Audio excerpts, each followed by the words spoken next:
Hello everyone, आज हम देखने वाले हैं आर्टिफिशियल इंटेलिजेंस का आरटीयू का सोल्ड पेपर 2024 का, जिसका पार्ट ए अपन देखेंगे इस वीडियो में। वीडियो को स्टार्ट करने से पहले मैं आपको बता दूं, 3 कंटेंट होते हैं आपके पेपर के, part A, part B and part C. Part A 20 marks, B भी 20 मार्क्स एंड सी आपका 30 मार्क्स का रहेगा, जिसमें 5 आउट ऑफ 7 करने हैं, इसमें 3 आउट ऑफ 5 करने हैं, इसमें 10 ऑफ 10 क्वेश्चन आपको परफॉर्म करने हैं।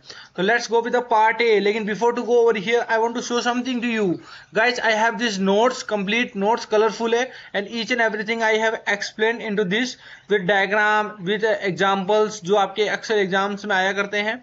So everything is available. आपको उसके लिए क्या करना है, आपको एक छोटी सी चीज करनी है। I am going to explain you. आपको करना क्या है, basically you have to join the channel and आपको मेंबर बनना पड़ेगा इंजीनियर स्टाइल का ज्ञान का, जिसके अंदर एवरीथिंग का लेवल आपको पिक करना है and after that you will get notes. पहली बात तो ठीक है, ये पीपीटीज जिसके ऊपर सारे क्वेश्चंस लिखे हुए हैं, साथ में पार्ट बी एंड सी का कंप्लीट एक्सप्लेनेशन की वीडियोस एंड मोस्ट इंपोर्टेंट, सबसे ज्यादा मोस्ट क्वेश्चंस आल्सो अवेलेबल कर दिए है मैंने नोट्स के साथ में। सो जाओ and join the channel fastly and watch all these videos. Notes ले लो, पीपीटी ले लो, पार्ट बी एंड सी का एक्सप्लेनेशन ले लो, मोस्ट क्वेश्चन ले लो एंड अपने पेपर को अच्छे ले लो, अच्छा कर दो,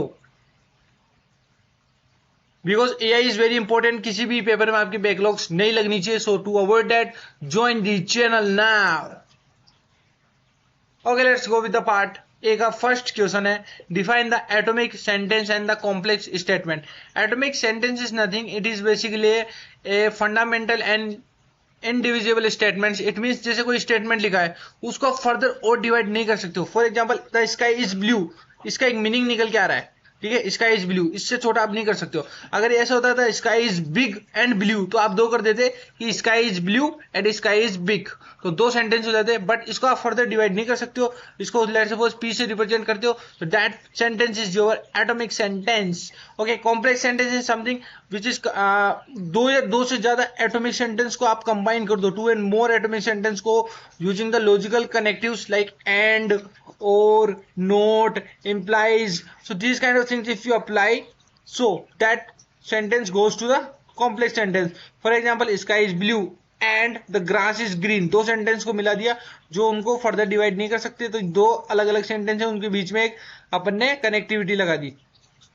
if the rain it rains then the road is wet, अगर बारिश होती तो ही वो रोड गीली होगी, तो इंप्लाइज कर रहा है आपका क्यू पी के ऊपर कि बारिश होगी तो रोड गीली होगी, अदरवाइज नहीं होगी। तो these things are complex sentence and these are atomic. Define the term syntax and the semantic. Semantic is mean किसी वर्ड लाइन का मीनिंग होना, मीनिंगफुल होना, उसका कोई ना कोई अर्थ होता है।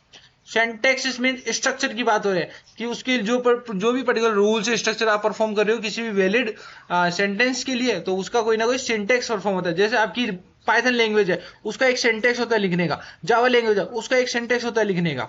Same for the semantic is means with the meanings and interpretation of the syntactically correct sentence within the logic system and the model.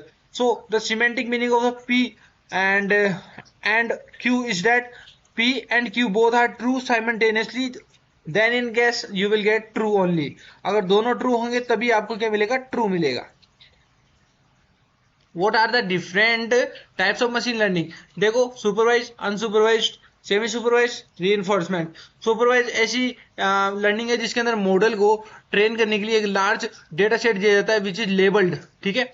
It means her training set के अंदर उसके कोरस्पॉन्ड आउटपुट भी देते हो आप, यानी कि यहाँ पर आपने इनपुट का सेट दिया, साथ में कैसा आउटपुट रहने वाला है वो भी आप मॉडल को बता रहे हो, ताकि उस तरह का डिजायर्ड आउटपुट आपको मिल सके। तो ये आ गया आपको सुपरवाइज लर्निंग के अंदर। अनसुपरवाइज जिसके अंदर आप डिजायर्ड आउटपुट नहीं बताते हो, बस आप इसको सेट देते हो और बोलते हो भाई इसका आउटपुट निकाल के दिखा मुझे।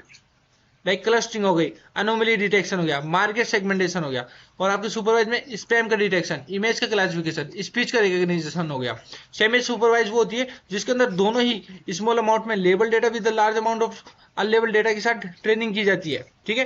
Combines the small amount of label data with large amount of unlabel data, यानी कि लेबल डेटा छोटा सा और लार्ज अमाउंट में अनलेबल डेटा, दोनों को कंबाइन करके ट्रेनिंग दी जाती है। फॉर एग्जांपल, वेब कंटेंट का क्लासिफिकेशन या फ्रॉड डिटेक्शन में सेमी सुपरवाइज लर्निंग का यूज किया जाता है। लास्ट होता है रीइंफोर्समेंट। इसके अंदर एजेंट होता है। कैसा एजेंट होता है? सपोज करो एक एजेंट है, ठीक है, उसने कुछ परफॉर्म किया एनवायरमेंट के ऊपर, ठीक है, और उसको वहां से एक रिवॉर्ड मिलता है एनवायरमेंट से। फिर वो एजेंट आगे उसके अकॉर्डिंग नेक्स्ट स्टेप परफॉर्म करता है, यहाँ से रिवॉर्ड मिला, फिर वो दोबारा एनवायरनमेंट के ऊपर जाता है और आगे चीज परफॉर्म करता है। तो an agent learn to make decisions by taking actions into the environment to maximize some notion of the cumulative rewards, ताकि उसको रिवॉर्ड्स मिलते रहे। लाइक गेमिंग का एआई हो गया आपका, या रोबोटिक का पाथ फाइंडिंग हो गया, या ऑटोनोमस व्हीकल्स करना होता, तो ऑटोनोमस व्हीकल है ना गलतियों से सीखता जाता है कि अगर मैं लेफ्ट चलूंगा तो क्या आएगा, राइट चलेगा तो क्या आएगा, तो उसको डिफरेंट डिफरेंट डेटा सेट से ट्रेन कर दिया जाता है। तो दैट इज री इन्फोर्समेंट लर्निंग, जिसमें आपका एजेंट एनवायरनमेंट से सीखता है। और इधर expert system is AI based software application है जो आपकी नॉलेज को एंड इन्फेरेंस को, नॉलेज को आपकी और इन्फेरेंस को यूज करता है किसी भी प्रॉब्लम को सोल्व करने के लिए। Typically require the human expertise, क्योंकि इसके अंदर आप नॉलेज तो देती हो और इन्फेरेंस आपकी ह्यूमन का होता है कि क्या सही है क्या गलत है, उसको बीच बीच में टोकना डांटना बताना। सो एक्सपर्ट सिस्टम ऐसे बनता है आपका। तो नॉलेज बेस होता है जिसमें एक collection of domain specific fact and rules होते हैं। सेकंड, इन्फेरेंस इंजन में क्या होता है, it applies the logical reasoning to the knowledge base to deduce the new information और मेक डिसीजन, ताकि कोई भी नए इन्फॉर्मेशन या डिसीजन बनाने के लिए उसके पास ऐसी रीजनिंग हो, सोच सके, उसके पास सोचने की क्षमता हो। एक्सपर्ट सिस्टम वो है कि अपने सोचने की क्षमता है रोबोट और खुद से सोच के फैसले ले रहा है वो। लाइक मेडिकल डायग्नोस्टिक सिस्टम हो गया, फाइनेंस फोरकास्टिंग टूल्स हो गया।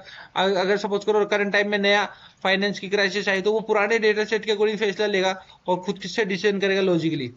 ट्रबल शूटिंग गाइडलाइंस हो गई वो सब। What is the need of the probability theory into the uncertainty? Uncertainty it means कि कोई चीज सर्टेन नहीं है, निश्चित नहीं है, कुछ भी हो सकता है उसमें, इनबैलेंस है, अनसर्टेन है। So the probability theory is essential in the managing and reasoning about the uncertainty into the AI. So probability हुई प्रायिकता किसी चीज का होना या नहीं होना, 1 - p, ठीक है। So basically it provides a mathematical framework to model situation where the outcome are not deterministic, यानी कि outcomes हमारे को नहीं पता भाई साहब, allowing system to make information decision even when the complete information is unavailable, still उसको system को informed decision करने के लिए ये बोलता है जबकि उसके पास complete information भी नहीं होती। Like the predicting the weather condition, medical diagnosis under the uncertain symptoms, या speech recognition into the noisy environment. So these things, okay. Question number 6.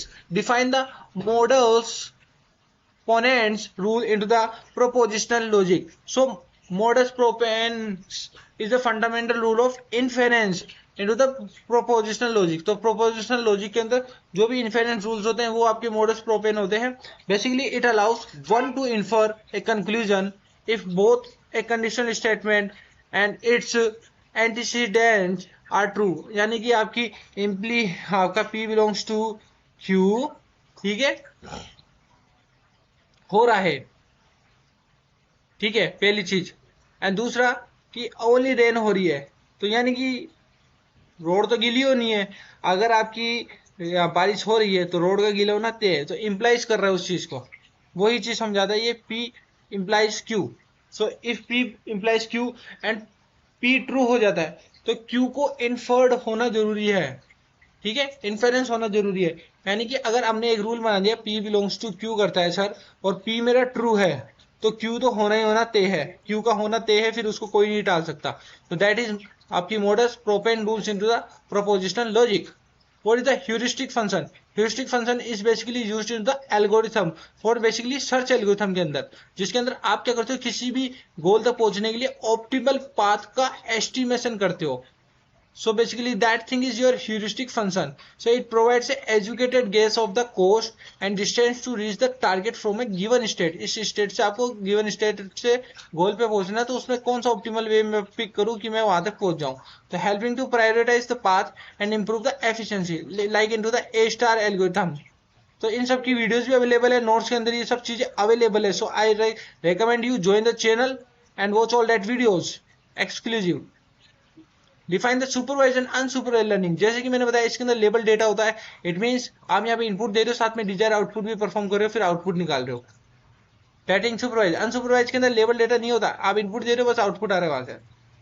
That thing, okay. What is the main condition required for the alpha beta pruning, ठीक है। So basically इसके अंदर क्या होता है कि आप है ना विदाउट मिनिमम और मैक्सिमम किसी भी स्टेट का निकाले हुए किसी भी कॉस्ट को आप एस्टिमेट कर लो, तो that thing is your pruning. So primary condition of alpha beta pruning, जो अपन डिटेल में नोट्स में भी देखेंगे और आगे अपने पार्ट बी और सी में भी देखेंगे होता क्या actually. So that is the notes must be explored into the optimal order, like maximizing the chance of pruning branches early. This means, इसका मीनिंग क्या है देखो, searching the most promising moves first. सबसे प्रोमिसिंग मूव है उसको सबसे पहले किया जाएगा, जिससे क्या होगा कि एल्गोरिथम जो भी एक्स्ट्रा अनवांटेड ब्रांचेज है उनको कट कर देगी. ठीक है, एंड इससे आपका एफिशिएंसी इनहेंस हो जाएगी और आप इन्फ्लुएंस कर पाओगे फाइनल डिसीजन को. For example, a move is determined to be the worst then a previous examined move, the remaining branches under the notes are pruned. हटा दी जाएगी. अगर वो खराब निकली एज कम्पेयर टू प्रीवियस वाले से, तो पिछली वाली सारी हट जाएगी. What is the neural network? कुछ भी नहीं है, जैसे हम पढ़ते आ रहे हैं. ह्यूमन लाइक ब्रेन को आपने इंस्पायर करके कंप्यूटेशनल मॉडल बनाया, दिमाग को, इंसान के दिमाग को देखते हुए, जिसके अंदर क्या होती है, काफी सारी इंटरकनेक्टेड लेयर्स होती है नोड्स की, which process the learn how from data weighted connectionally. ठीक है, जिसमें एक इनपुट लेयर होती है, हिडन लेयर होती है, आउटपुट लेयर होती है. फॉर एग्जाम्पल, इनपुट लेयर होती है, बीच में हिडन लेयर्स होती है, फिर आपकी आउटपुट लेयर होती है. Okay, so each will connect like this. हर पे वेट होता है, कोई ना कोई वेट होता है. y equal to weight of I X plus में बायस निकल के आता है. So this is the formula of this neural network का, जिसके अंदर hidden layer, output layer, input layer होती है. This is image, language and autonomous driving के अंदर इसका यूज किया जाता है बहुत ज्यादा. Let's go with the part B, जिसके अंदर बहुत सारे न्यूमेरिकल चीजें देखने वाले हैं. So for that you have to join the channel. Join the channel, watch the video, get the notes, most question, PPTs, everything into the join the channel. Join the channel आज and अपनी backlog से दूर पाओ, अच्छे से number लेके आओ और आगे बढ़ो, आगे प्लेसमेंट की तैयारी करो. Everything is waiting for you guys. What are you waiting for? Join the channel now. Thank you so much guys.